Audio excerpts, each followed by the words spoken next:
యోగా సాధన ద్వారా వ్యక్తి జీవితంలో సమతుల్యత, ప్రశాంతత అలవడతాయని టీటీడీ ఈవో రవిచంద్ర అన్నారు. అంతర్జాతీయ యోగా దినోత్సవం సందర్భంగా టీటీడీ ఆధ్వర్యంలో చేపట్టిన యోగా టీటీడీ ఆరోగ్యానంద కార్యక్రమాన్ని అదనపు ఈవో వెంకయ్య చౌదరితో కలిసి ప్రారంభించారు.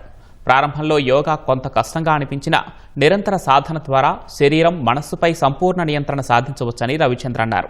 నేటి వేగవంతమైన జీవనశైలిలో వృత్తిపరమైన సవాళ్లు ఎదుర్కోవడానికి యోగా అత్యంత అవసరమని అదనపు ఈవో వెంకయ్య చౌదరి తెలిపారు. అధికారులందరికీ అంటే ఆల్ ఐఏఎస్ ఆఫీసర్స్ కి ఒక యోగా ప్రోగ్రామ్ కండక్ట్ చేశారు. కంపల్సరీ యోగా అన్నారు. ఈషా నుంచి సద్గురు వచ్చారు. 3.5 రోజులు ఇన్నర్ ఇంజనీరింగ్ ప్రోగ్రామ్ కండక్ట్ చేసి అది కంపల్సరీ అని పెట్టారు. 40 రోజుల తర్వాత నీ ఇష్టం అన్నారు.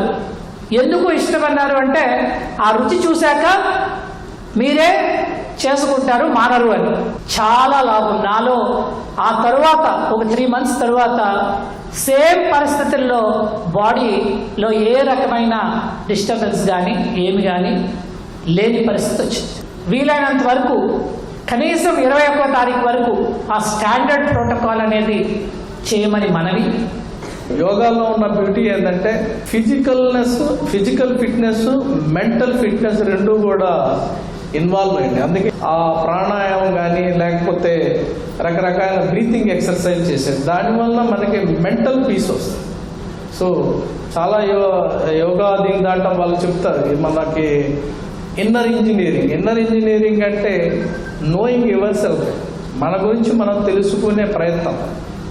యోగా చేయండి, యోగా ప్రాక్టీస్ చేయండి. Mental fitness that is very important. More కంపాషనేట్గా, మోర్ హ్యూమిలిటీగా, మోర్ హ్యూమనిస్టిక్గా ఉంటే అది దేశానికి మనందరికి కూడా మంచిది, సమాజం కూడా ఆదర్శ సమాజం అవుతుందని ఈ సందర్భంగా తెలియజేస్తాం.